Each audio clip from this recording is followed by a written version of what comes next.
बस बेटा तेरी ही कमी थी, अब तू भी ले आया अपनी पसंद की लड़की। हाँ तो माँ क्या हुआ, आपने अपनी चारों बहू को अपना लिया ना, तो फिर मेरी बीवी को अपनाने में इतनी प्रॉब्लम क्यों आ रही है आपको? और बंगाली क्या इंसान नहीं होते?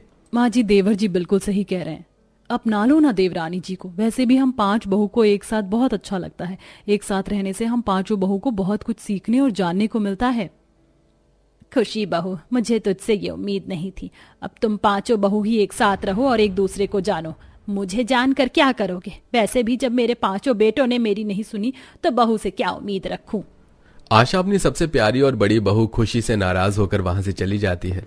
आशा की नाराजगी देख आशा की चारों बहू खुशी से कहती हैं, खुशी दीदी, हम चारों की वजह से आज माँ जी आपसे नाराज हो गई, इसके लिए हम मजरत चाहते हैं। और जोया, ये मजरत क्या है? खैर जो भी हो, मजरत का मतलब मैनू तो साडी लैंग्वेज समझ ही नहीं आती है। सेम डियर, बट अब हम चारों को मिलकर जेठानी जी की हेल्प करनी होगी, बिकॉज सासू माँ हमारी वजह से जेठानी जी से नाराज हुई हैं। ये सब कुछ मेरी वजह से हुआ, इसलिए अब हम सबको एक साथ मिलकर माँ जी की नाराजगी खत्म करनी होगी। और इसके लिए मेरे पास एक आइडिया भी है। वो क्या? रसोई में चलो, बताती हूँ। चारों देवरानी खुशी और अपनी सास के बीच का रिश्ता ठीक करने के लिए अलग अलग तरह का खाना बनाती हैं। जहां खुशी सात्विक खाना बनाती है तो वहीं उसकी चारों देवरानी नॉनवेज बनाती है। कोई मटन बनाता है तो कोई चिकन और रोबन फिश बनाती है। और जब आशा अपनी 5 बहू के हाथों का अलग अलग खाना देखती है तो उसका गुस्सा शांत होने के बदले और बढ़ जाता है। ये सब क्या है? माँ जी, सब खाना है। अब हम 5 को पता नहीं था कि आपको क्या पसंद है, इसलिए हम 5 ने अपनी अपनी फेवरेट डिश आपके लिए बना दी। बहू, तुझे तो मैं माफ कर दूंगी, पर इन चारों ने मिलकर मेरी रसोई अपवित्र कर दी। मेरे घर में आज तक अंडा नहीं आया और इन चारों ने मिलकर मांस मच्छी बना दी है। हे भगवान, कुछ दिन बाद करवा चौथ है। अब मुझे इस रसोई में जाकर इन बेवकूफ 5 अलग धर्म की बहुओं के लिए सरगी बनानी होगी, वो भी उस रसोई में जिसे इन 5 ने मिलकर अपवित्र कर दिया।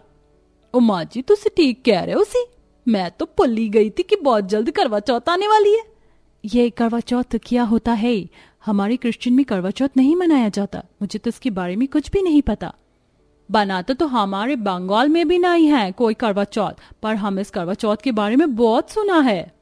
मैंने कई दफा देखा है औरतों को, इस दिन वह सज धज कर चांद को देखते हैं और अपने पति के हाथों से पानी पीती हैं। मुझे तो बड़ा शौक है करवा चौथ करने का, इसलिए मुझे भी ये व्रत करना है। अपनी बहू को करवा चौथ के लिए इतना एक्साइटेड देख आशा का गुस्सा वहीं ठंडा पड़ जाता है और वो अपनी 5 बहू से कहती है, मुझे तो लगा तुम 5 अलग धर्म से हो तो करवा चौथ नहीं मनाओगे, पर मुझे ये देखकर खुशी हो रही है कि तुम 5 को भी करवा चौथ मनाने का शौक है। माँ जी, हमको तो बचपन से शौक है कि हम शादी के बाद करवा चौथ मनाएं।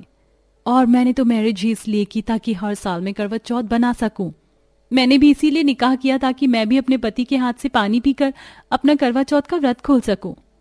और सही कहा रे, तुम्हें कुछ पता नहीं है करवा चौथ के बारे में, लेकिन बचपन से ही मनाना है। हमारे पंजाब में तो बहुत ही अच्छे से करवा चौथ मनाया जाता है, पर हिंदू में कैसे मनाया जाता है ये तो मैनू भी नहीं पता। इसलिए खुशी दीदी, आप हमें बताइए कि करवा चौथ कैसे मनाई जाती है। माफ करना, पर मेरा खुद ये पहला करवा चौथ है। इसके बारे में तो अब हमें माँ जी ही गाइड कर सकती हैं। तुम 5 को देखकर तो ऐसा लग रहा है जैसे कि तुम्हारे धर्म में पतियों के लिए कोई व्रत ही ना रखा गया हो। क्या तुम्हारे घर में ऐसा कोई व्रत नहीं है जो पति की लंबी उम्र के लिए रखा जाता हो? नहीं माँ जी, हमारे धर्म में ऐसा कोई व्रत नहीं है।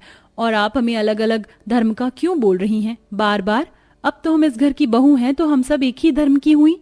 हाँ माँ जी, वैसे भी शादी के बाद लड़की का ससुराल और उसका धर्म ही लड़की का धर्म होता है, तो अब हम वो सब करेंगे जिस घर में मनाया जाता है। माँ जी, हमको तो इंतजार ही नहीं हो रहा। हम तो चाहता है कि जल्दी से करवा चौथ आए और हम उसको मनाएं। चिंता मत करो बहू, 2 दिन बाद ही करवा चौथ है और अब जल्दी से अपना ये खाना खत्म करो और मेरे रसोई को गंगा जल से साफ करो। और याद रखना, आज के बाद फिर कभी इस घर में नॉनवेज ना बन जाए, और करवा चौथ वाले दिन तो बिल्कुल भी नहीं। इतना बोलकर आशा खुशी के हाथों का खाना खाकर अपने कमरे में आराम करने के लिए चली जाती है और उसकी 5 बहू मिलकर खाना खत्म करती हैं और पूरे रसोई की सफाई करती हैं और उसे गंगा जल से शुद्ध कर देती हैं। और अगले दिन आशा अपनी 5 बहू से कहती है, देखो बहू, तुम 5 का ये पहला करवा चौथ है और तुम्हें करवा चौथ के बारे में कुछ पता नहीं, इसलिए बता देती हूँ। इस करवा चौथ में तुम्हें कुछ खाने को नहीं मिलेगा, यहाँ तक कि पानी भी नहीं पीना है, और व्रत तब तक नहीं खोलना जब तक चांद ना निकल जाए। तो कर लोगी ना ये व्रत?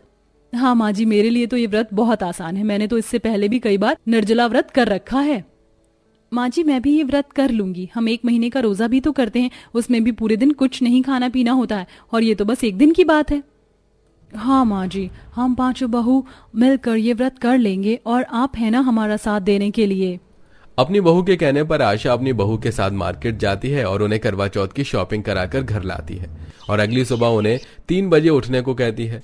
अगली सुबह आशा की 5 बहुएं 3 बजे उठ जाती हैं और वो पांचों देखती हैं कि आशा ने खुद उन पांचों के लिए अपने हाथों से सरगी तैयार की है। माँ जी, आपने क्यों कष्ट किया? हमें बोल देती, हम खाना बना लेते, और आपने इतनी सारी तैयारी हमारे लिए की। बहू, शॉपिंग तो मैंने तुम्हारे ही साथ करी थी। मैंने तो बस तुम पांचों का अलग अलग सरगी का थाल तैयार किया है। अब जल्दी से तुम पांचों कुछ खा लो, और उसके बाद जो मैंने तुम्हें कपड़े और गहने दिए हैं, शाम को व्रत कथा सुनते समय पहनना। क्या करवा चौथ की व्रत कथा? क्या इस कथा के पढ़ने के बाद हम खाना खा सकते हैं? बहू, मैंने कहा ना, व्रत तुम रात में चांद देखने के बाद ही तोड़ सकती हो। अब चलो जल्दी से सरगी खा लो, अगर सुबह हो गई तो तुम्हें यह भी खाने को नसीब नहीं होगा। आशा की पांचों बहू में बहुत प्यार था। वो पांचों बिल्कुल वैसा ही करती जैसा आशा उन्हें करने को कहती। अब आशा की पांचों अलग अलग धर्म की बहुएं एक साथ मिलकर आशा को व्रत कथा पढ़ती हैं और व्रत कथा सुनने के बाद सूर्य देव को अर्घ देती हैं। कितना अच्छा लग रहा है। मुझे भी बहुत अच्छा लग रहा है। मैं पहली बार करवा चौथ कर रही हूँ, वो भी अपनी 4 देवरानियों के साथ जो अलग धर्म से हैं। बहू, अभी तो और मजा आएगा जब तुम पांचों रात में चांद को देखकर अपना व्रत खोलोगे और तुम्हारे पति तुम्हें गिफ्ट देंगे।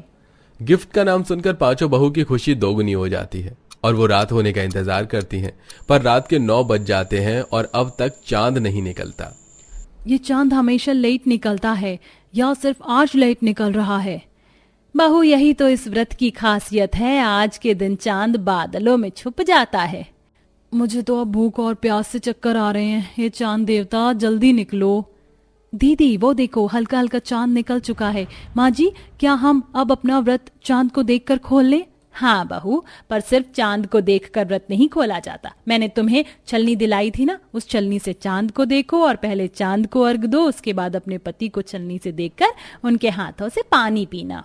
आशा के कहने पर पांचों बहू बिल्कुल ऐसा ही करती हैं और छलनी से चांद को देखकर उन्हें अर्घ देती हैं और अपने पति के हाथ से पानी पीती हैं। ये देखकर आशा को बहुत अच्छा लगता है और उसकी सारी नाराजगी भी खत्म हो जाती है और आशा अपनी पांचों बहू से कहती है, मैं डरती थी कि तुम पांचों अलग अलग धर्म की हो तो तुम पांचों में बनेगी नहीं और मेरे घर में हमेशा कलेश होगा, पर आज मुझे ये देखकर अच्छा लग रहा है कि मेरी पांचों बहुएं बहुत ही प्यार से रहती हैं, और उससे भी बड़ी बात ये है कि तुम पांचों भी मेरी बहुत इज्जत करती हो।